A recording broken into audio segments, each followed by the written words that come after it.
Coming in hot. Yep. Soccer Dad Pod. This is one of the episode 2. Oh my God, what episode is this? This is going to be episode number. Oh my gosh, you're reading your dashboard right now like these guys are idiots. It is 230. 230. Nice round number. 230. The reason why I had to do that is because in 230 episodes, there's been a grand total of maybe 4 requests for songs. You know, and it's kind of one of the little things we're known for. And It just doesn't happen that often. Right. And I welcome it. And today, our friend comes in. He's like, first thing he says, "Hey, today, can you play a little Smokey and the Bandit for me? I got a point today." So that's why we're coming in. Well, a couple things. I mean, this hits home. I mean, you lived in the trucking life. Your father had a Marlboro Red going and was dealing with the truck industry. One in his mouth, one in his hand. And, I mean, it's my everyday life. But my point later on here in this episode is really going to tickle everybody. Hey, let's completely go off the rails since we're this far off already. I have a lot of trucker stories. There's one in particular that is my favorite trucker story. Do you have like one of those weird trucker stories involving a driver or the truck itself or anything like that? You could write a book, I think. Anything jump out? I mean, we need to start another podcast and we can do 230 episodes. So one time there was a driver because my dad had a really small firm that he was the dispatcher for, right? Yeah. Maybe 5 owner-operators. As you well know, these are dudes that just own their own rigs, right? And then he would just broker the load. But, you know, my dad was their buddy because without him being their friend, they never got the load. So they had to treat him well. And one year, this one driver, Jerry, ironically, his name was Jerry, is where he's sitting here playing a little Smoking the Bandit. Anyway, he calls. I'll never forget it, man. I was probably 8, maybe. So me and my brothers, we were 8, 7, and 5. Christmas Eve night. My parents are already shit-faced. You know, we're sitting there waiting to go to bed. And next thing you know, my dad answers the home phone. You know, there's one on the wall and hangs up. And he's like, "Well, Jerry's stopping by. Says he's got something for us." Next thing you know, this semi comes pulling down through GC. Yeah, 2200 block estate, which isn't that weird, but I mean, it's not off. Block 3 driveways. An 18-wheel truck parks in front of your house. Santa's here. Holy shit, that's a big gift. And he gets out and he has these 3 bags. You know, they look just like deflated bags. And what they were those, the inflatable bouncy things. Oh, yeah. Kid, for us poor kids, you didn't actually get a pogo stick. You got a big inflatable thing that had a face on it. And so my dad goes out there, and like I said, he was drunk already. And they start trying to figure out how to blow these things up. And they couldn't figure out how to get the compressor off the motor. And, you know, just weird old mid-'80s truck shit. And next thing you know, I see my dad turn around.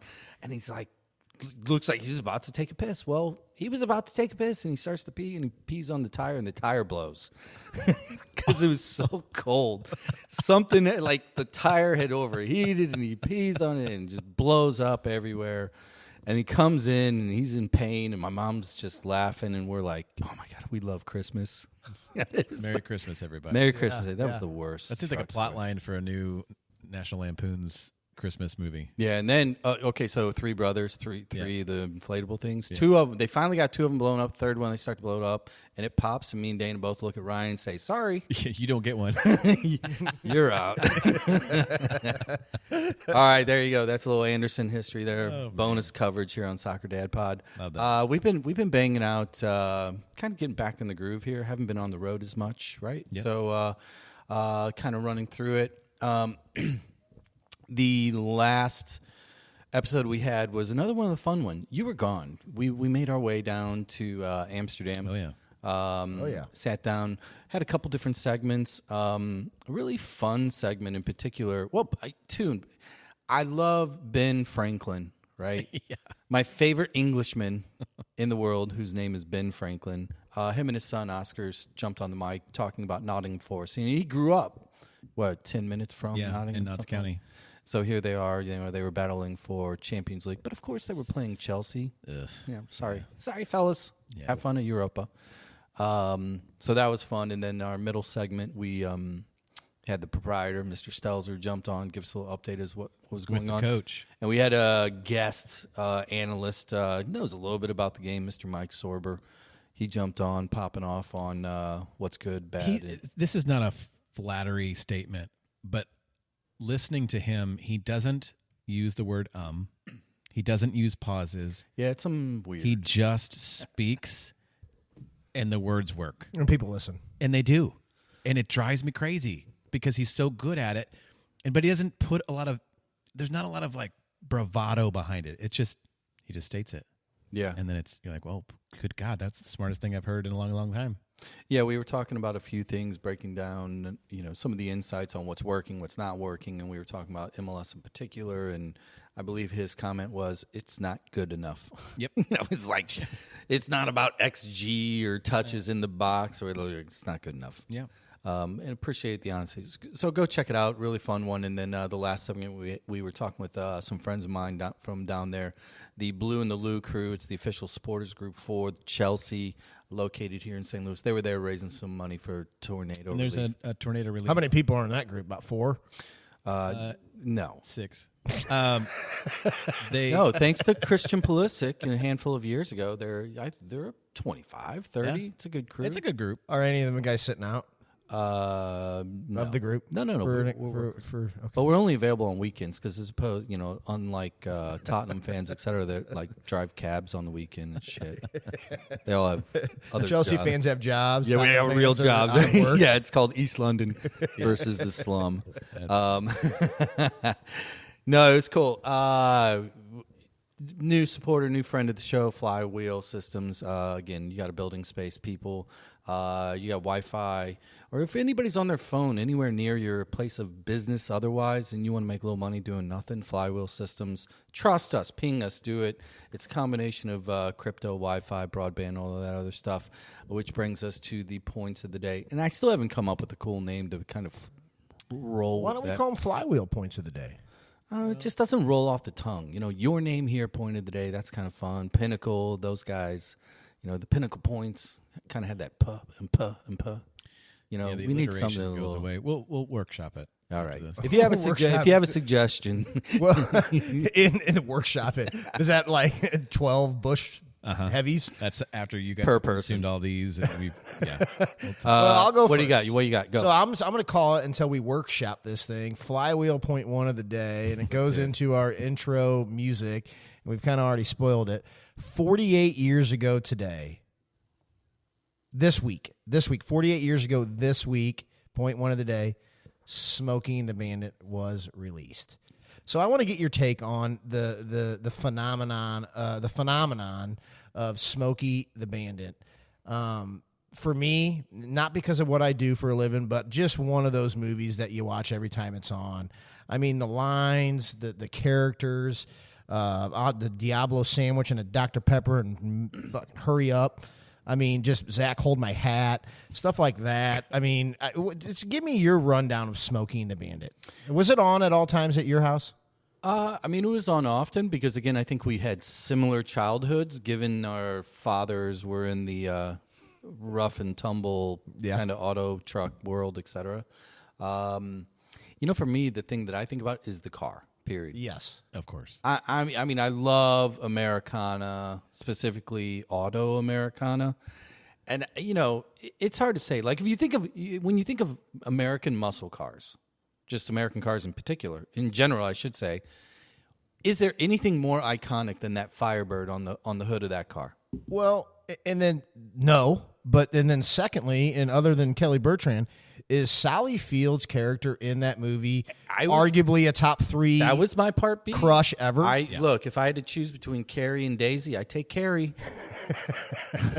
for that genre. Let's go. You guys are welcome for me bringing that gem of a point up today. By the way, our demo, our male-female demo on this was 77-23 male to female.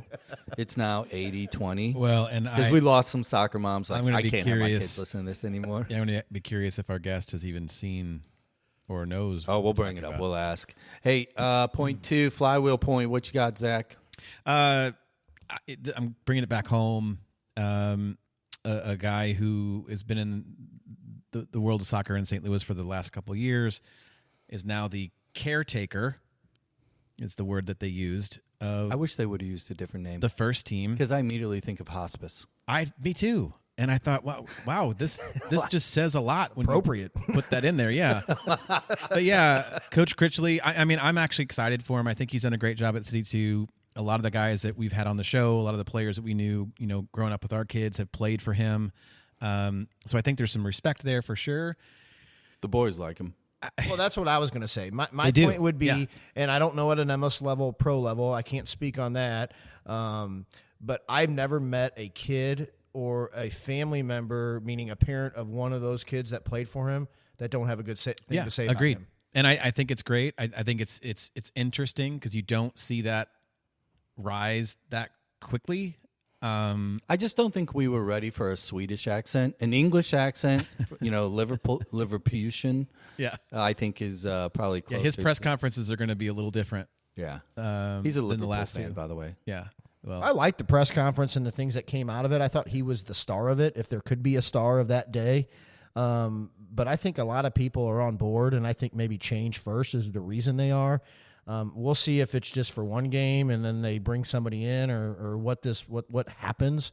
But good point, Zach, because I'm excited to see what he does, and I think he's probably one of those guys in our game that has a bright future. I agree, and I think you'll see a little bit of a new coach bump in kind of the attendance and fire on Saturday night.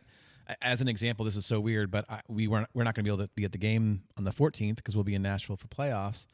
I put my tickets up for list price yesterday at 7:30. They were sold at list price by 7:49. Wow. For the LA Galaxy game, which And- has and- never happened. You want to buy mine? Anecdotal, but impressive. Yeah. No, I'm with you. Yeah, I think it's, here we talk about this often. St. Louis is a soccer town.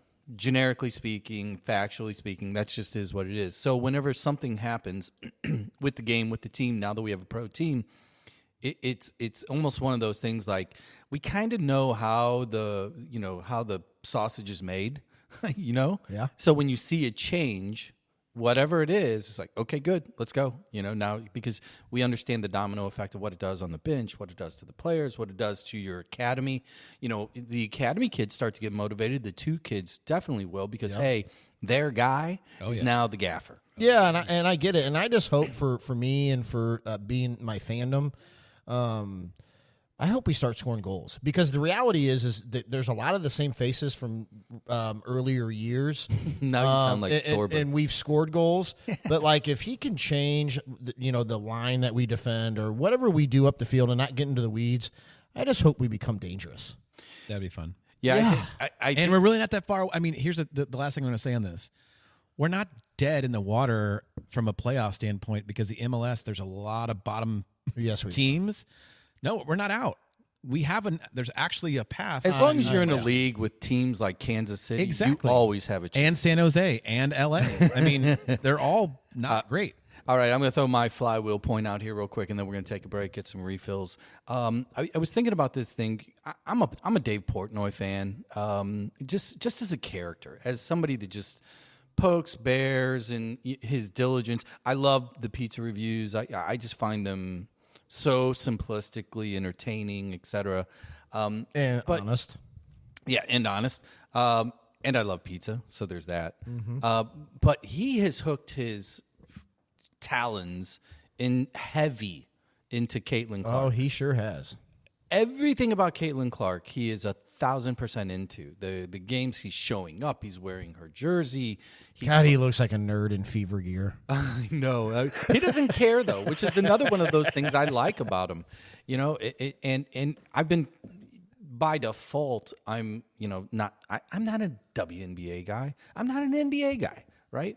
But I'm so intrigued by her impact because he constantly is putting out statistics and data and attendance and all this other shit as it applies to the league via her is his take. And I'm starting to get that feeling, that vibe, because I was old enough to know, and my dad was the one that really pointed it out to me, what Tiger Woods meant to golf at the time, right? When he broke onto the scene. Because it's not like golf wasn't popular. It was definitely a popular game, but it was totally different when Tiger got there. It was kind of in its silo. Mm-hmm. Here comes Tiger. And I remember the first time, it's probably a year after he won his first major, whatever my dad. Was it Tiger or Happy Gilmore? Well, I don't think it's Happy was close, but I think it was about a year after Tiger won his first Master, and major or a couple majors. The next year, my dad was at our local golf course, came home, and, my dad was in trucking, right? Yeah. So I was, goddamn son of a bitch, always pissed all the time. Yeah. How that goes. I feel him. And and I'm like, what's the problem? You just went golfing. He goes, yeah, it's the Tiger effect. The courses are packed. True story. And I'm just watching what's happening with Caitlin. Yeah. And the attention to the game, they keep showing these ridiculous stats about, it took 30 years to get X amount of TV viewers. And with her in the league 1 year, they're getting it every week. Can I give you a metric on this that will just back up your point 3 of the day? Go ahead. So she has a quad injury, so she's out for a couple weeks, I think. She has some games coming up. And the venues that she was playing at in these away venues were moving from their smaller venues to larger venues, and tickets on the third-party sites were plus $100. Those same tickets, after her injury's been announced and she's out, $14, $15. Yeah. We'll just leave it there. Yeah, no, I think there's something special there. Again, full transparency, I could give a shit about women's basketball or just basketball in general. It is what it is. I think it's entertaining at times, but I'm super intrigued with what she's doing, how she's doing it, her effect.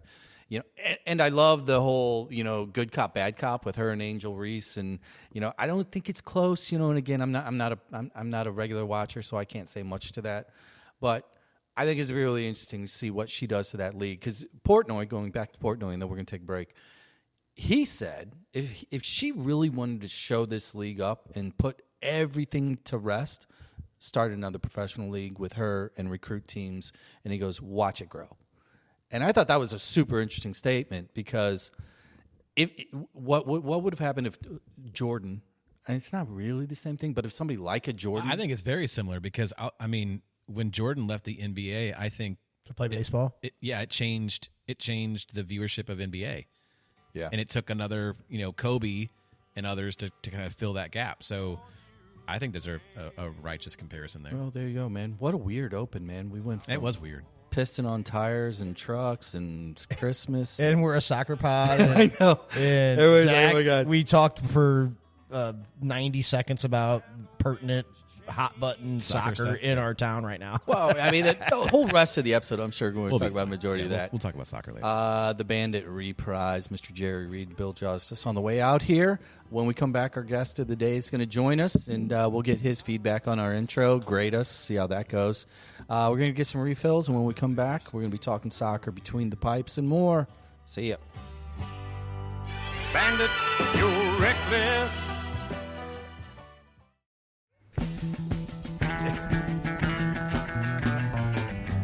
You think he's up in the tree playing the banjo? That's how I dream of it. Yeah. We are back. We're gonna stick to the over the road theme today. Okay. Yeah. You like this one? A little Grateful Dead. I don't even like the Grateful Dead. I do like this. How can you not like this song though? That's what I'm saying. Like, the Grateful Dead. Like, what is it? 3 songs? What's Friend of the Devil? Right. Ripple maybe. And then this song. There's some good ones. And then what I will say is I had some pals that are big Grateful Dead guys, and maybe it's the society that surrounds it more so they're pals of. They went to the Sphere, and they saw the whatever they're called now, Grateful Dead Company or Dead and Company or whatever they're called. But apparently John Mayer is phenomenal. Yeah, I've heard this. See, I didn't like John Mayer's solo. I would hate him more with the band I hate. Yeah, it's like compounded hatred. We can talk about that later. Does he wear shoes? Who? John Mayer? I don't know. I've never seen him with shoes on. I've seen him with shoes on. Okay. I don't know. It sure makes sense because you play guitar with your fingers, nerd. Anyway. We're ready to get this thing going. We're a little excited. We're excited. It's the 3 Wolfpack's back. It's been a while. Since the recording with our kids and some of our wives up in Maryland. But I think we need to get our guest on here because he's been sitting here listening. He's to been this sitting here crap like, for what the fuck? a long Like, time. well, what am I doing? We pay in Bush beer. All right. Well, joining us today is another STL lad, man that played his career between the pipes. So we already know that this kind of chaos, this banter that we have, he's a little weird to start with, you know. All those guys that put gloves on to play soccer, they got a little something going on. And joining us today is one of those keepers, Mr. Jake Leeker. How's it going, dude? Good, man. Hey, it's okay. You can say crazy. It's okay. Oh, good. You know, I wasn't sure. You know, that it's 2025. There's certain words that are on the TK branded it that when he was on. Crazy. Yeah, Yeah, It's like you kind of have to be a little crazy to play goalie in soccer. TK. He's the. Ever heard of him before? I only owe him everything. That's I- a good way to start. Yeah. He started coaching me when I was Well 8 done, years Zach. old. Yeah, that's where I wanted to start. I figured there was a little connection there. Let's just go ahead and Jump right in, yeah. Yeah, let's get there. Keeper, you were you always playing keeper at a young age, or you know, where's because it's not like you're a 5'8", 10. You know? Yeah. No, it's actually a funny story. Jim Cavanaugh actually was my coach growing up when I must have started U9, U10, all the way up until I started playing academy. So, I mean, he was my coach for 6-7 years. Oh, wow. I started as a defender with him, and then one day our goalie goes down. I mean, we were over at a Sportport right over there. Yeah. And goalie goes down, and he's like, hey, does anyone want to play goalie? I shot my hand right up, and I had a killer game. Ever since then, I've been a goalie.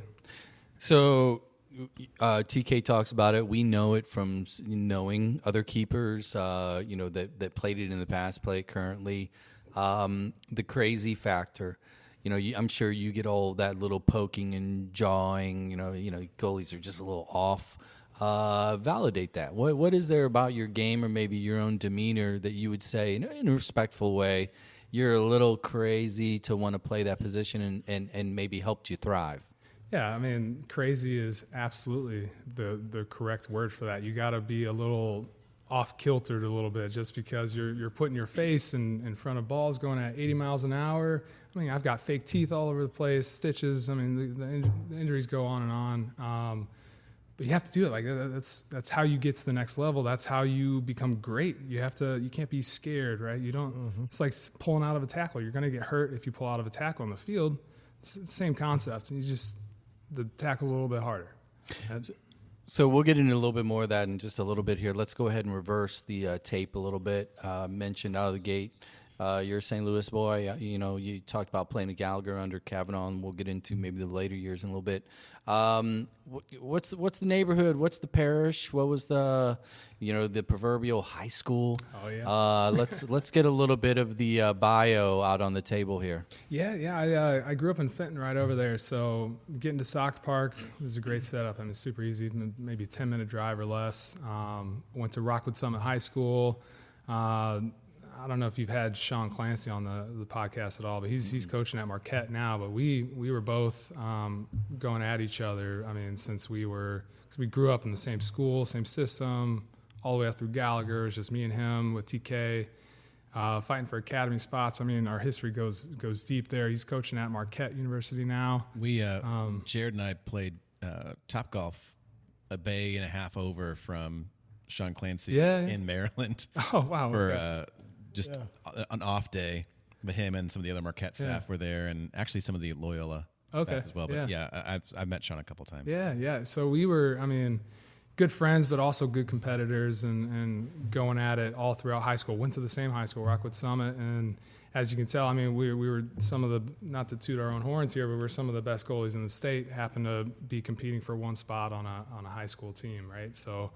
That's when I guess things started getting a little bit more competitive. And then at this time also is when we first started introducing the development academy, right? So, I mean, I think I got to play my freshman year in high school. And then after that, they were starting to make guys make decisions now. Look, and I'm going back and coaching today, and I'm asking all these Gallagher kids and everything, and they're actually choosing high school, which is like really surprising to me now. Because back then, and some of these kids are actually getting an opportunity to do both. Back then, it was a crazy amount of pressure. I had to, if I wanted to go far in soccer, I had to quit high school, do academy, and that's just the way it was. And then obviously I have a fallout with my high school coach because I want to play high school, right? But I want to be a professional, right? That's my dream. Yeah, and I think right now, probably in our landscape, there is more freedom for those 13, 14, 15-year-old kids to make decisions where they're not so landlocked when everything was so brand new on the ground floor with you. It was either this or that. And I think from that time, that era, that's what really fueled the fire, academy versus high school. But also, to your point, there was only one academy team back then. Yeah. So if you were the best goalie for that age group, you were the only one that had that opportunity to make that choice. Now there are 3 academies in town.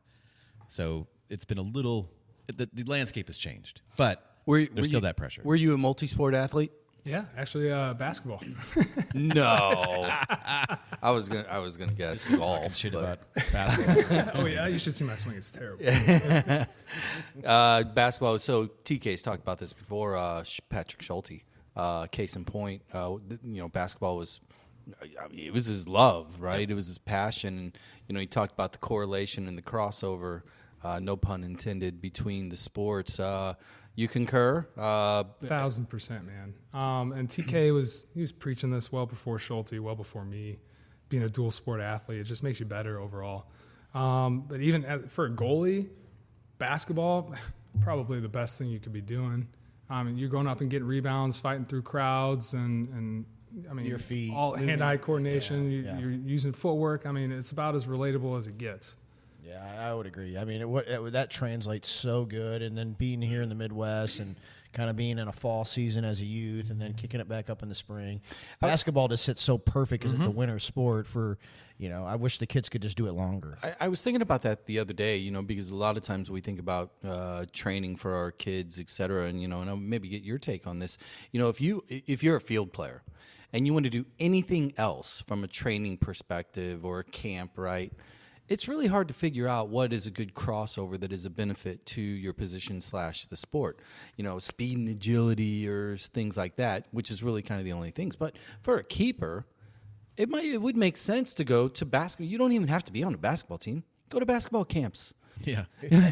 It's just hand-eye coordination. You know what I'm saying? Well, and then just even playing learning how to correctly play man versus man defense and the way you have to move your feet and your body, it just translates so well to even trying to break down 1v1. And the size of the court is the size of the almost the box. Essentially. It's great. It's perfect. All right, now that we solved the camp conundrum, let's transition a little bit because you had the DA opportunity. You took the DA opportunity. I'm assuming. Is that correct? Yeah, I took it. All right, so we looked at the history and the bio. In your pathway leads you to Division I soccer, out of Gallagher, out of Rockwood. Talk about your own personal aha moment as far as when you knew, what, this is something I really want to do. I'm going to get to the next level. My dream is to be a pro. The pathway was through college. Talk a little bit about the combination of when you knew that's what you wanted and then working to get that college offer and land at the school you did. Yeah, absolutely. I knew for a long time that's what I always wanted. I was 4 or 5 years old. That's what I wanted. Never changed my mind. But then as far as making that a reality and figuring out, okay, this is something I can do and not just want to do, that essentially went in the same timeline as when I joined that academy team, right? That's before then, soccer was just, a local sport, and the pathway is much more difficult for soccer in the U.S. than it was for basketball, baseball, football, whatever you want. So playing high school and getting that exposure was a little bit difficult. But once I made that academy team, and I'm like, okay, obviously other people think I'm good enough to be on the top team in the state. And we're going to, we're going to national finals 2 years in a row. I'm thinking, okay, now this is a real thing. This is a reality. I'm starting to get emails from coaches and starting to make a lot of wins, and that's the moment I realized, okay, I've got a real shot here. Yeah, and so you land at the University of Memphis. Mm-hmm. I think by just a quick internet search, you were there in the 14 to 17 time frame. 2014-ish is. Go ahead and correct me if I'm wrong. There, yeah, I redshirted my freshman year in 13. Though, okay, so you really start getting minutes in 14. What I think is interesting is that program has had a lot of success over the years and has been a long time program. Coincidentally, when you show up in Memphis, that's about the same time that Richard Mulrooney gets hired. And so for folks listening, Richard Mulrooney played longtime, wonderful player, played at Creighton, Missouri Valley, great, Missouri Valley all decade, our all centennial team. He's capped. He played in the MLS a long time. What did Richard Mulrooney do for you guys in that university when he showed up? Because I think I'll say it like this, and I'll shut up and let you answer the question, but Memphis was here, and then when Richard Mulrooney shows up and comes back home to guide his hometown program, that place blows up, does it not? Well, it actually took a little bit. When I was getting recruited, it was a guy named Richie Grant who was coaching there, and he was the one who recruited me. He recruited my entire class. Actually, brought us all out there. We played the entire fall, our first year, and then come to find out the day after the last game, he's gone. Right, and so Mulrooney was hired. In the beginning of that season, in the fall, like right when we show up, and we're all thinking, the writing's on the wall here, right? I mean, two conflicting almost personalities and styles of play. Memphis hasn't really been on the map for a while. Richie's been there for 10 plus years. We got a new Richard Mulrooney coming in with his history and everything. I mean, people started. They could guess what was going to happen at the end of the season before it even started. But then, it took a little bit because, as you know, he didn't get to choose any of us that were on that team at that time. And just like the new city coach is going to come in here, he's going to have to work with what he has, right? So, and sometimes that takes some time. Now it's great to see some success, and they're starting to get some investments, and they're building a whole new stadium and getting new locker rooms and all that stuff. But it was a grind. It took like 4 years probably for them to start making some waves. And the college game is brutal like that. The recruiting process is way more difficult than it seems, and now with the NIL and players aren't happy and they can leave whenever they want, and it's just really difficult nowadays to keep something going. You're talking as if you're like a old man like us, but the reality is you're short removed from the landscape, but it's changed that much. Take a second and just talk about your own above and beyond, or the work that you had to do during the recruiting process. The outreach, the emails, what's some of the secret sauce in your own experience that you think, if you are mentoring or advising the potential of kids that are still on after all of our trucker talk, what do you say to them to prepare for that part of the process? And I want to use a comparison, but again, it's a kind of a old dog comparison, but it's almost like you're searching for a job, right? You got laid off and you got to come up with a resume, and essentially you just start spamming people. You just send it out, right? So you come up with your own resume, you come up with your soccer resume. The week before every game, I was sending, I have no idea, 50 plus emails to any single school that was in driving distance of where I was going to play that week. And all I did was draft an email. Good advice. Yeah, that's really smart. Yep. And I drafted an email, had my resume, just change the name, make sure you get the names right of the coaches. So you're a Fenton working class kid, right? The offers start coming in. What did it mean to your parents? They were pumped, obviously, but they were supportive the whole time, and they really helped me understand the value of what I was getting at the time, right? I mean, you're a kid coming out of, you're 16 and you're getting offered a full ride at school. Like, I mean, that's cool and all, but you don't really understand the impact of that until, honestly, right now for me, like I can concur. you're right. Yeah, when they dropped to their knees and started crying, you're like, man, you guys are weird. Yeah, can you write that down and send that to? I'll give you a phone number to send that to. He's only 17, but I think he'll understand. Go ahead, Zach. No, I love the story, and I want to get into a little bit. You sent all these emails as you were traveling, to driving distance. Before we got on, we were talking about how we're starting this process with my son, and we're going to schools and things. Did you have a short list of your dream schools, and then I'll take that, or not so much? I mean, how did you come up with that list? What was your criteria? Because this is a selfish question because we're going through this as we speak. Is it an urban campus? Do they have football? Do they have 30,000 students, or do they have 6,000 What's students? the blonde to brunette ratio? Those kinds of things. So I'm just curious what your criteria was as you started, narrowing things down, or was it, I'm going to go where people want me?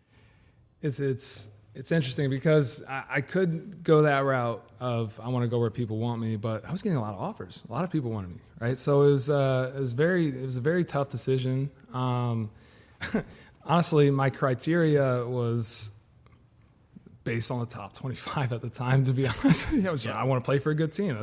I don't think that's wrong. Yeah, I think don't there's a lot of people using that criteria. Yeah, I want to play for the best team, and with that, I'm going to take the money into account, and then we're going to come up with the best solution, the best balance with that. How much of it, speak on this, when you showed up, because I know if you were wanted, quote unquote, and back then there was campus visits, you went there during school, there was a basketball game, a football, whatever it was, how much did fit come into it to you? Like, were you counseled by your mom and dad, or a mentor like a TK? But when you went to these schools, do you remember how cognizant you were? Like, okay, they have my major. I feel at home here. I like the team. I like the coach. Or was it just boiled down to offer and they told me I'm going to play?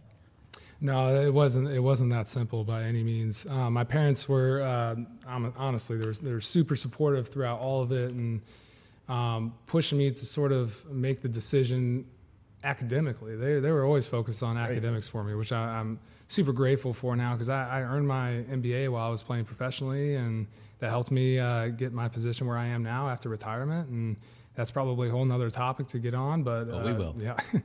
But anyways, they were super supportive, really pushing the academic side of it for me. Always had that in the back of my mind.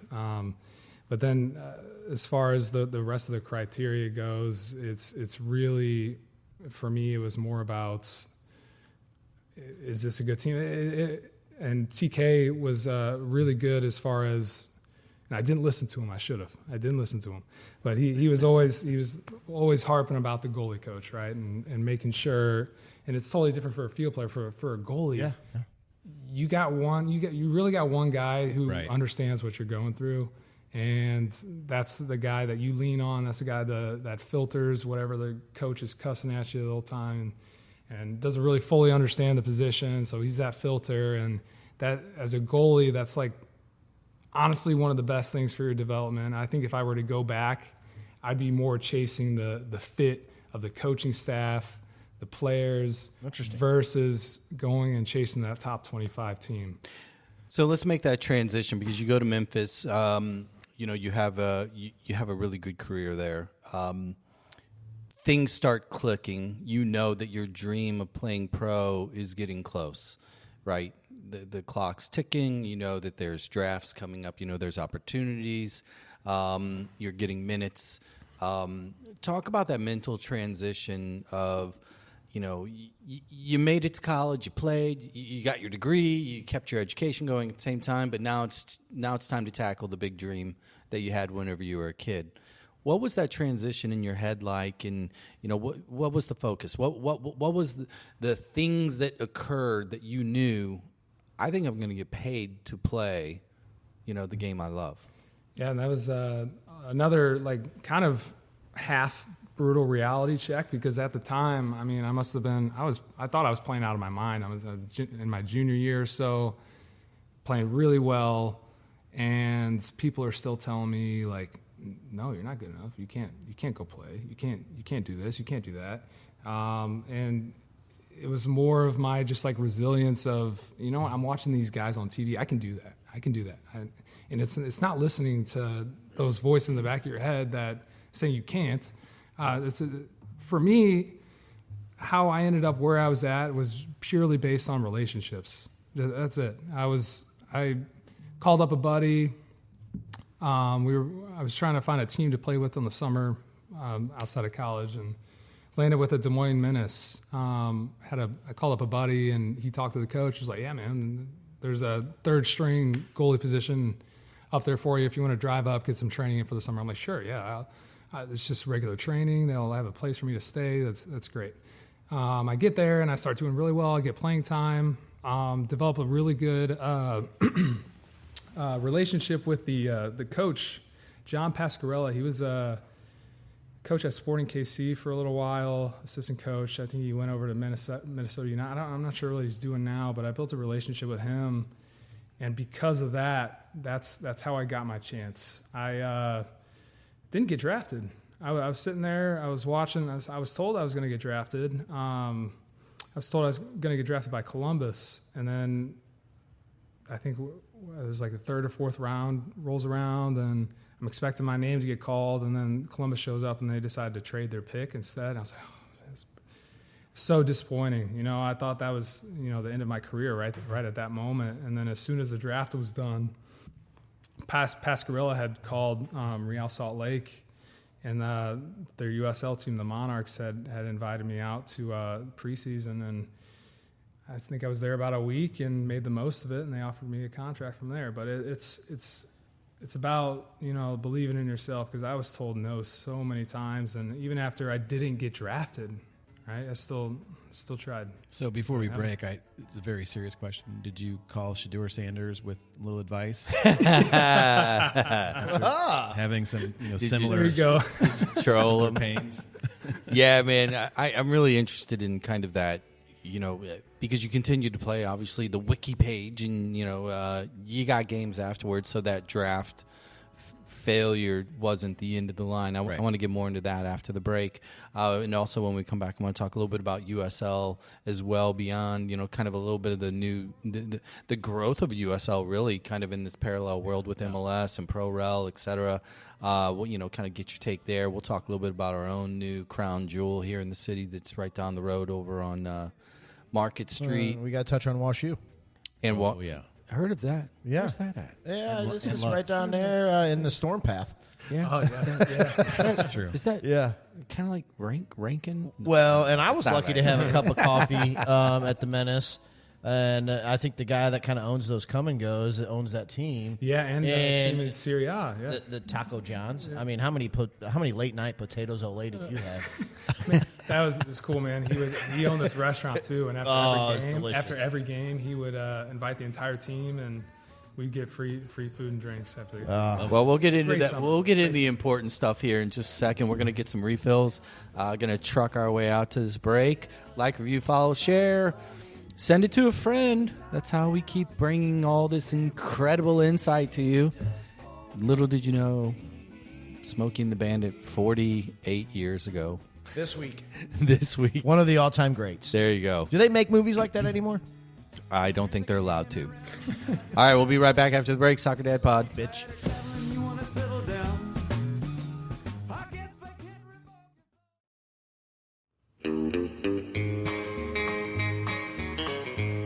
You know, this is kind of apropos, too, because we're going to Nashville Yeah. really quickly. Little Buck Owens, Mr. Nashville himself. Yeah. Play a Less little, than 2 weeks. Well, yeah, less than 2 weeks. Father's Day. truck Right. driving man. Right on cue. It's You ever do this a cappella? No, this was not on our list. Baritones didn't cover this? No. That would have been awesome. Soccer Dad Pod, we're back. We're on a trucking theme today. Excuse me. Joining us is Mr. Jake Leeker. I asked you before we came on the mic at the very beginning. The Leeker is a familiar name in soccer circles around here. Mr. Green Jacket himself. I think he sleeps in it. I've never seen him not wearing it. Mr. Jim Leeker, president of the St. Louis Soccer Hall of Fame, family member, right? Yeah, second cousin, so talent must have been passed down somehow. I don't know. Dad's not a player, but yeah, He runs in the family. Jim's a great guy. I love that guy. I told you, like, because in fairness, he doesn't always wear the green jacket. No, he doesn't. His typical outfit is a all black kind of Run DMC Adidas kit, top and bottom with the St. Louis Soccer Hall of Fame. Because his boardroom, sorry Jim if I'm outing you, but his boardroom is Amsterdam Tavern as well. So we share the boardroom, and it comes in Champions League, Bloody Marys, good guy. Before we just jumped on the mic, Jared, you asked a great question. You were talking about kind of giving us a time frame, players, et cetera. Yeah, go ahead. Repeat the question real quick. Well, and I was just curious because, that 14 to 17 collegiate career, and then we touched on the pro career that we will expand on. But many good St. Louis players played in and around those ages, and I just simply asked, what were some of the names that were a year above you or a year below you, or some of those teammates that you had that had a lot of success? Because I think our listeners would be somewhat tickled to kind of find out some of the pedigree you played with. Yeah, I mean, the amount of pro players that were produced from my team and the team above me, the age group above me, is kind of shocking. Even now, you're going and looking at these MLS academies, and they're still not producing the amount of pro players that we did in those 2 years. It's pretty wild to me. We just had a really talented class, but I mean, the age group above me, they had guys like Tomas Gomez, Connor Sparrow, AJ Cochran. Some of those guys on the show already. yeah. Some of those guys on the show still keep in touch. Barlow. Barlow was with me in my age group. So then in my age group on the team, we had like the Poncho brothers, Mark Segbergs, Tom Barlow, Austin Ledbetter. I mean, there's at least 5 or 6 players just from my academy team alone that were ACC, Big Ten, Pac-12 at the time. I mean, big time programs. So let me just ask you, because that's roughly 10, 12 years past since you left those guys, and now you've seen everybody go pro in your own experience. What do you attribute it to? What do you think was maybe in the water? What do you think was special? Was it a particular coach? Do you think it was just timing? Because I always style of play. Yeah, like one of my favorite questions is the it factor, and clearly you played with a group of people. Within those 2 age groups, you got a starting 11 that were all pro from a singular club, basically, right? In a little backyard neighborhood, not a little backyard neighborhood, but that's not normal. So if you had to describe what the it factor was as far as your generation and that group, what would you attribute that to? I mean, I think it's a lot of things. And as we mentioned earlier, now in St. Louis we have 3 academy teams versus the one really new one that I was so lucky to be a part of. But along with, we're covering a much larger surface area of St. Louis than we are now as far as getting players on teams. But with that, also, I mean, it has to be a product of the environment, right? Like who's the coach? Tim Leonard. I don't know if you guys still know him. He's still around. He's still around all the time. Heard of him? We're big fans. Yeah, everyone's a big fan. He took us to the national final, and the whole way we just had a blast. I mean, it was probably, to this day, one of the best years of soccer as far as camaraderie goes with the team, the things we accomplished. It's probably the best year I've had in my career. And that's moving on all the way past into the pros and all that sort of stuff. It was a special team, and it's got to be his style of coaching, and then us guys I guess it was our personalities or what, but we were competing every day, and I think it's just a product of the environment where we got a bunch of guys who are really good, really committed, and then we're just making each other better. Let me ask something that I wanted to ask for a long time, and you guys might chide me a little bit for this, but well, if you preface it, we will. I'm just setting it up for not as bad as it's going to sound. I'm definitely going to. Yeah, go ahead. Jake, you mentioned the relationships. Like when you got out of Memphis, you had a buddy that you called, and they got you set up with that first pro experience. Do you guys think that the relationships also helped in the scenario with those two age groups getting promoted up and out of Gallagher into the right college programs and thus into more pro level. Meaning all those guys, minus maybe a couple, probably went on and played at a college with the St. Louis connection somewhere in the mix. We Or all was did. it just success? We all buddied up. It was funny. Yeah. I was roommates with Jordan Klipsch, who's on the same team. We went and played in Memphis together. He's coaching at Gallagher now, and I think he's in a couple next week. He's going to be in Cary, North Carolina, too. Yeah, how come you're not a TST, man? There. oh yeah, I just got back from Europe. I blew all my vacation in 2 weeks. Oh, there you for go. work. Otherwise, they've asked last year and this year, so maybe next year I will. There you go. You heard it here first. Yeah. So I'm going to get into a little bit more of that. Just a second. Like the second part of the question is, out of all those guys, and even within your USL experiences as well, who's the one? Who's the kid? Who's the guy? Who's the player? That's kind of part of your crew, your partner in crime or teammate or club mate, etc. That in hindsight you look back. That just kind of elevated Desert Island? Desert Island, a question, right? Who's the one that just like, damn, that dude was a baller. Yeah, and he elevated my game quite a bit, and that guy's name was Connor Sparrow, right? And I couldn't have asked for a better, I guess I call it setup, the way I was training. I was the youngest of the group, and I got to train with guys like Mark Pace, Tomas, Connor Sparrow. So right there, instead of me being the guy, I was the bottom of the totem there. And Go get the balls. Go shag the balls. Right, you're standing behind the goal, doing all the good stuff. But I mean, I learned a lot, and I think it just, again, product of the environment. It pushed me. We had Connor on. Oh, did you? About 18 months ago. Okay. God, that's crazy. 2:30. Yep.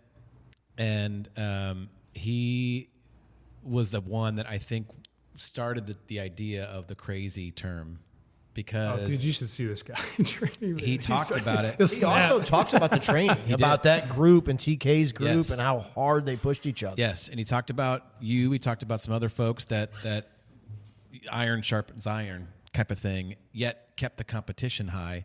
And I think about our kids at Gallagher right now. We got two really good goalies that are best friends, and they compete for every minute of every game, and they're best friends, but they keep pushing each other, and that's a really cool part of this whole story. So I like that part. Yeah. Put that in the book too. Yep. Yep. The goalkeeper union is a thing, man. It's a thing. Well, I find it really it's really impressive, because the reality is, all players, all kids, especially when it's your kids. You don't have kids yet. Someday, they'll come up the pipe, and if they're competing, you want them to play. And when you have a child, I can only imagine if you have a child as a keeper, because my kid's not a keeper, and there's 2 or 3 that are on the team, and if there's a rotation, you're talking, a third of the minutes. Yeah, the amount of time I rode If the that. bench, man, it was disheartening at times. There was whole seasons where I wanted to be on the best team, but I wasn't the best goalie at the time. How important is it, though? Because I heard this the other day, as far as like from a recruiting perspective. Somebody was just telling me this about watching keepers specifically in a game. They're not as concerned about a game, and obviously they want to see a good game performance, but they really isolate and focus on pregame warm up, how they train, how they warm up, whether they're the starter or they're the backup. Do you find that to be true? Because technically, if you're the favored team, or it's clear cut, you're the best team on the field, goalies are innocuous, right? You might only touch the ball 2, 3, 4 times a game in those scenarios. So can you take a second and talk about the importance of mental focus?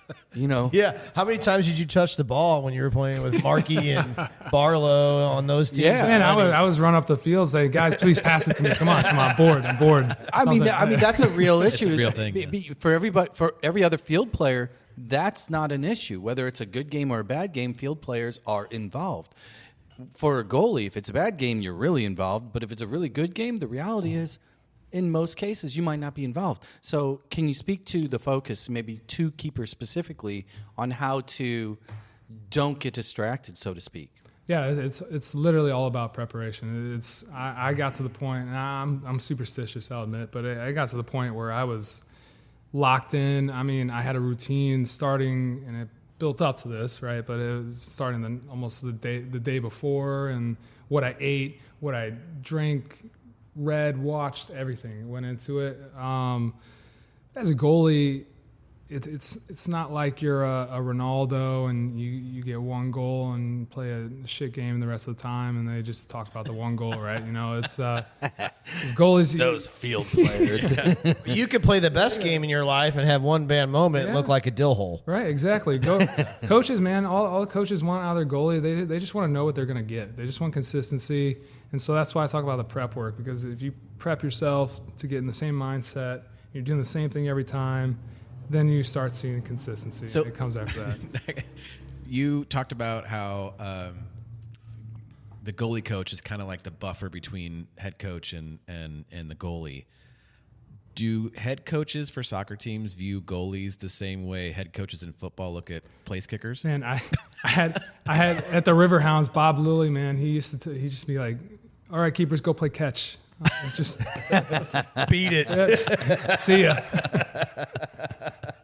Go get me a beer. Yeah. It's a similar situation because, you know, for a place kicker, like a field goal kicker, you make one mistake, you could literally lose the entire game, yet your team made 100,000 mistakes leading up to that point, and I think a goalie's in a similar situation. Yeah, but I mean, in the NFL, if you're the kicker, right, what's your average pay per minute, right? It's pretty good. Okay. I would take that rub. Oh, 100%, yeah. USL. I want to move us maybe a little bit out of the weeds and the playing days and into kind of looking at the league. I'm starting to get kind of like a theme here with you in particular, given your age and given the timing of, DA was just being kind of rolled out, and you're part of the early iteration of that. Fast forward 10 years. Look at the expansion of MLS Next, the academies, et cetera, the facilities, the showcases, et cetera. It's bigger, right? I'm not saying it's better, because clearly you played at a time in which produced a lot of pros out of that particular team. USL, go back 10 years, not struggling, growing, grinding. Wages were, let's just be fair, they were low to no. Peanuts. Peanuts, man. MLS was entering into almost 20 years, and it continuing to grow, expand. The wages are going up. The foreign names continue to flow in.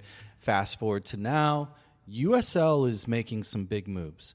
From stadium-specific, soccer-specific stadiums, expansion. The amount of people they're transferring. Yeah, transfer. Record transfers. To Europe. Yeah, exactly. In and out, and the wages are going up. And then, here in the last year, they announced the introduction here in 1 year or 2 years' time, Pro Rel between the top three leagues. Can you just take a second and talk about, excited, or you're a little frustrated? You're like, damn, man, I just missed this by, a handful of years. Does that cross your mind, or are you looking at this and be like, this is just good for the game? Where do you fall on kind of this expansion and growth of USL in particular? I'm not gonna lie, I'm a little frustrated that I missed it. Right? I mean, a lot of good stuff is happening really fast, and I think that I was a victim of timing a little bit, right? And when I was starting, I mean, there must be 5 or 6 new MLS teams since I've there. I mean, so many more openings for goalies since I've had 15. Real, where you played. Right. And just, there's a whole bunch of different opportunities for people nowadays. And even when I was with the Timbers, COVID had hit, and for some reason we were threatened to force majeure, not honor our contracts, not get paid, blah, blah, blah. So I joined the Players Union, and I was a part of that group that negotiated for the USL, the first collective bargaining agreement for the USL. That's cool. That was a really cool moment. I felt pretty proud of that, because we did end up getting paid, they honored our contracts, and made everything for those USL guys a little bit easier. Stressful time. What do you think is the largest kind of advancement as it pertains to not opportunity, but just maybe the quality or the potential quality of soccer in America in relation to academy, expansion of MLS, the growth of USL, the competition between the two leagues, the increase in wages. What do you think is like, if you had to say like, this is really, really good for U.S. soccer, and you're zooming out and looking at the whole field, what do you like? I like the academy setup that we're doing now. If you want to be as good as Europe, you got to model yourself like Europe, right? You got to have those academy teams that feed all the way up into the first team. I mean, it's like that all over the world. I don't know why we thought we could do something different and be better, but it's yeah, that's a great point. It seems to work elsewhere. Right, it works elsewhere. So I mean, it's really about the time and dedication and focus that these players have towards them. Right, it's like going to La Masia in Barcelona, right? Like that's everyone's dream academy to go to. Why is that? Because you got people dedicated, coaching, teaching. They're sitting in classrooms, like doing all this stuff. It's just about the education part of it, right? And that was a huge missing point growing up with me. Is we're getting our education from Rockwood Summit, and then you were driving 15 miles down the road to Fenton to practice with Timmy Leonard. Exactly, right? So, look, all those guys are great, but are they the Peps of the world? No, right? So, being able to have access to all that with the social media and stuff nowadays too, that's also really huge. But I would go back and say all-encompassing. It's the education and the setup of the academies. Part B to that, because you made the comment and I just joked about it, like works in the rest of the world. USL, we just mentioned Pro Rel. That is also something that is prevalent in every other major league in the world. It creates a whole different level of expectation and rivalry and competition and grind and risk reward. MLS has opted to avoid Pro Rel. USL just introduced it. Nobody can see you shaking your head, but you're shaking your head pretty good. Speak on Pro Rel for a second. It's something that needs to happen. I'm really frustrated that MLS didn't adopt it, right? But those owners are scared, right? There's just all with the rest of sports, they're scared about losing money and investments and all that stuff, so they're going to hold on to what they have, right? I don't know how it's going to go, right? Because it's the USL, MLS, two separate entities. For some reason, I don't see the USL outshining the MLS ever, right? So the relegation stuff, that's all great, but I think until the MLS adopts it and we combine into one sort of pyramid, then it's not going to work. Well, let me see what you guys think. I'll ask to the whole table. One thing that I was thinking about is if USL pulls this off and it continues to generate additional revenue, grow the attendance, build more soccer-specific stadiums, it basically just elevate. Could you see maybe in 5 years' time, 6 years' time, maybe MLS comes and does a little private deal and say, hey, look, here's the deal. Let's do Pro Rel with you. You now have an ability to, for the teams that drop, they're not going to lose as much, right? But let's move the right now it's the top three in USL. What if they go MLS championship and then one? It's going to come, in my opinion, it's going to come down to one thing, and it's TV contracts. Without the TV contracts, and whoever that platform is will either elevate or kill USL regardless of Pro Rel. Because college soccer, if you don't have a Big Ten network subscription, you're not watching college soccer. Well, that is one of the weird advantages that USL might potentially have, unspoken at this point, because CBS Sports is kind of not a subscription you can get it. If they have an open platform and MLS continues to lock it behind a paywall, I think that is an advantage to USL. And you give it a couple years, I think you'll get more international attention from the USL because it's going to be a league that's going to be more attractive to international players. I think it's going to be more of a feel-good story. You're going to be connected more to the community than you are with the MLS. I think it could happen. I think it's interesting that we're sitting here 3 years into our new franchise after we spent $500 and however many million dollars. Not we, they, her, that family. Oh no, they got my season ticket collection of families. And we, in a scenario of Pro Well, we are staring relegation in the freaking eyes. Yeah. So That's why it will never work because of the franchise fees, and we all know this. Well, that's why I'm saying, like, at some point, like, do you think MLS can't grow to like 50 teams? Yeah, but if the does, TV contract, if the TV contracts become so lucrative on the other side that it diminishes the rate of return on those league fees, they're not going to have much of a choice in the MLS but to adopt that to keep their investment even afloat at all. Because the whole league could fold. Well, we got the NBA, who's our guest that should be talking here today. Well, that's true. Yeah. Like, do you like exciting to you? Do you feasible? Like, what's a dream scenario for you as a fan? I think it's so exciting, man. And I would have loved to play in a relegation scenario or a promotion scenario. I mean, it just brings that extra little bite to it. I remember playing in the MLS, and we have a pretty dang average season. It's our last game. Guys are talking about like going out and hanging out and what they're going to do on vacation and stuff. Nothing to lose. Nothing to lose, right? You go over to Europe, and the guy gets relegated, and it's absolutely devastating for the team, the entire town. Like, they're embarrassed. I mean, it's just a completely different mindset too. And I think it comes with that promotion relegation, right? There's no fear. There's no fear with it. I collect my paycheck, win or lose. I get the same amount of money. It's whatever. This is my opportunity to also just throw out my disdain for pro playoffs in this country. Yeah. The fact that we're almost in June and we haven't even gotten to the finals for the NBA or NHL, and they started in March. That's all TV. I know, but that's honestly why I like pro rel in the European leagues more than anything else, because it's not pretty awesome when the Blues are in the playoffs for a month and they win the Stanley Cup. That was cool. But so if your team's in it, you love it. Yeah, exactly. But I don't know. I thought it was hilarious. Messi hated it, man. They won the supporter shield. He's like, what? I thought I won. Right. What is this? Yeah. I hated it. Well, let's talk a little MLS here in our backyard, because obviously you've been around watching what's going on.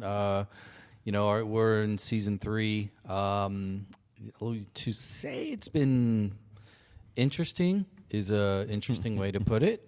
News dropped obviously yesterday. Shit show. Let's just call it what it is. Is it 2 days ago now? Olaf was it Monday or Tuesday? Monday. Yeah. Today's Thursday. Well, no, not Monday. Tuesday. It was Tuesday. Okay. The newest of the new coaches, he was like, "Oh, now we've got the caretaker." Which again, we got to text somebody. That's the wrong term. I mean, that's like a hospice term. And I like Critch. Yeah. You look at the roster. You look at as a keeper, how cool is it to have Roman Berkey as your number one? But when you look at the roster, you look at who's in net, you look at what's going on, you look at our first year 2 coach is now going to be the head coach for a little bit. As a fan, as a St. Louisan, just give us your State of the Union. Yeah, I mean, we'll start with Berkey. That guy's awesome. We're incredibly lucky to have him here in the city. He should be playing in Europe. He should be playing in the Champions League. The guy's a freak. He's so good. I think it'll be absolutely devastating whenever he decides to leave. I don't think we should ever try to get rid of him. He's just a core part of the identity in the team, and he's just been incredibly accepted by St. Louis, and I hope he sticks around because he's the spine. He's our baseline with the team. But as far as the other mess that's going on, I kind of saw the writing on the wall. Honestly, the Olaf's first game. Unfortunately, I hated the style. Was that the game that we had 6 center backs in? Was just average the low block? Sure. We can be good at defense all we want. That's not sustainable at all, man. I mean, we just. It is every player hates defending for 90 minutes. So as a St. Louis, and you look at this roster, and of course, we've got some homegrowns that have been signed. There's, there was a little bit of enthusiasm and potential with some of the names. It started with Miggy, and that, he's still grinding it. You had Caden Glover as a really young prospect, this big old monstrous 9 that, just hasn't clipped off yet.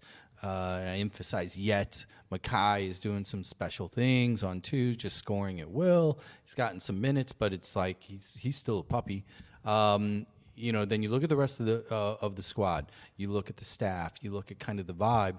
The glaring miss in my heart is it doesn't have a St. Louis stamp on it.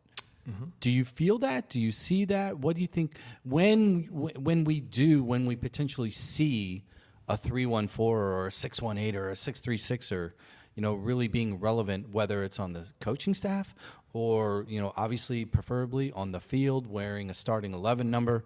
What would that mean to you? And, what do you think it would mean to St. Louis as a whole? I mean, it'd be huge. And I think going back to the history of St. Louis and kind of how we play, we have an identity as a city on how we like to play. Absolutely. And that was not reflected at all this season in how City plays. And I think being able to find a coach that aligns with that style of play, it's attractive to the fans to watch. And then throwing on a signing like a Josh Sargent or he ain't coming here. Or what was his name? We got $30 million later. Nobody's coming here, and so Edin Dzeko, maybe that he's on his way out. He'd be a good one for the Bosnian crew here in St. Louis. I think a good number 9. But the problem, I mean, we have some quality number 9s. The problem is they're not getting any service. We can't do anything out of the back.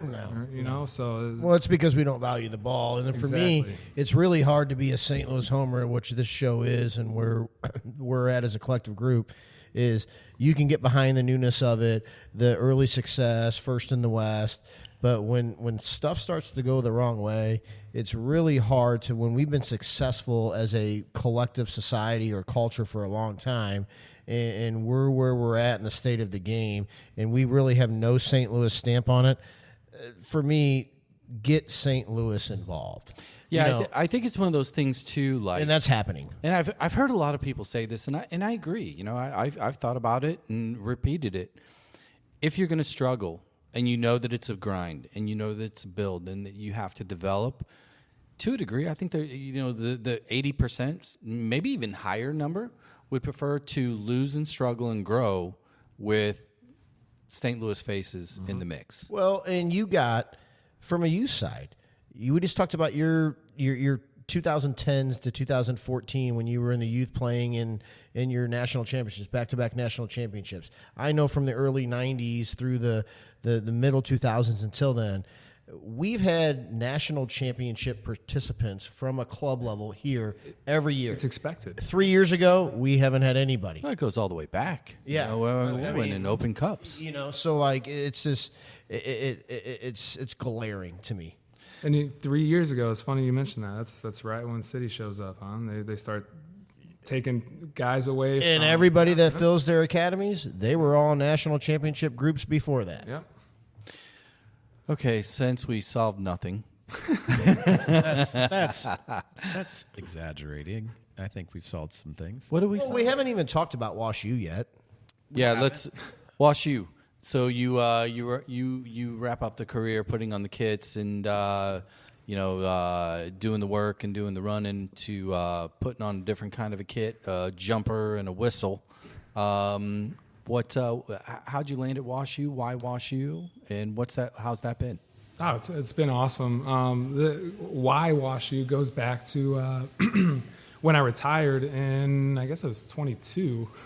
Jeez. I can hear it. We all can. Yeah, and I don't edit. That's great. No, back in 22. There is a door. Back in 22, when I retired, I had my MBA. I was like, well, what the hell do I do? I started applying for jobs on LinkedIn and stuff, and an aerospace company in Denver reached out, and I start sourcing helicopter parts. So random, super weird after just playing professional soccer. Didn't like it, but it was Did you have a red stapler? No, that's an old man joke. Wash U, how'd you land there? Yeah, so back in Denver, I was offered the University of Denver goalkeeping job, but I want to use my MBA, I want to use my degrees, and so when they train at 10 a.m., it's kind of difficult to keep a job. And I also know the paycheck between the two is a little different. Just a little bit. So I had to turn that down, make my way back to St. Louis eventually. Kalish calls me up and is asking me to come coach at SLU again trainings at like 9, 10 o'clock. And I'm like, sorry, man, I would love to, can't do it. That's when he actually came. So Kalish put me in touch with Andrew Bordelon, which last year he was the new coach at WashU. Now after was it Joe? I mean, he was there Joe for Clark. Joe Clark. Joe Clark was there for 20 plus years and Legend. whatever. Yeah, legend. So I was there. I started there when it was his first year gone. Entire new coaching staff, really awesome guys.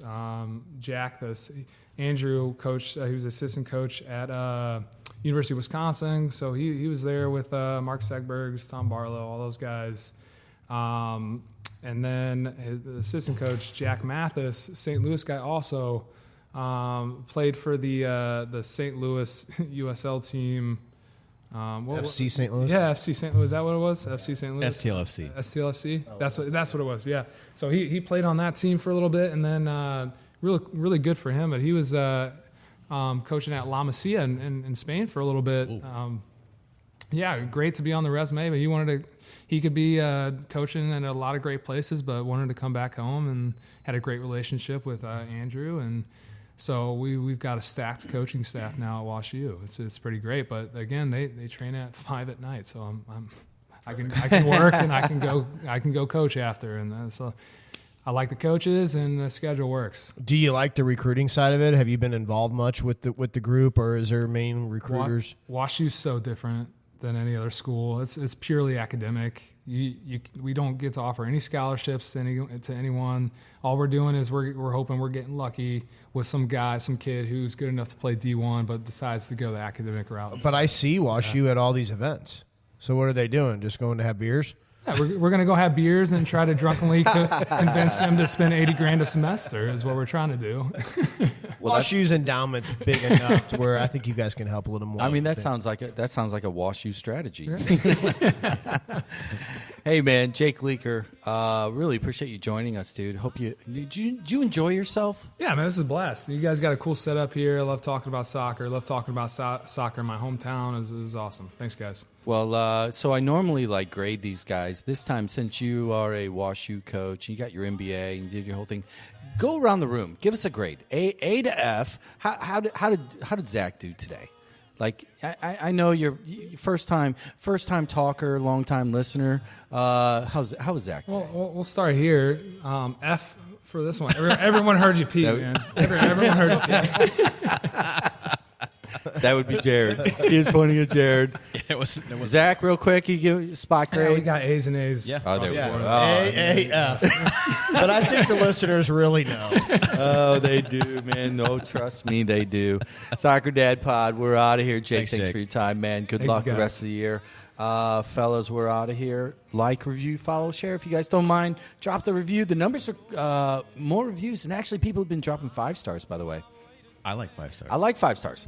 I like them all, so don't forget that. Do that. Really, really helps the algorithm. By the way, JB, I wanted to say something. I like the video content. Just the little snippets. Oh, you like those the little Instagram updates? stuff? I think it's TikTok. I'm doing TikTok. TikTok. Looks good. Soccer Dad Pod on I like TikTok. it. Why didn't we get any WashU scarves?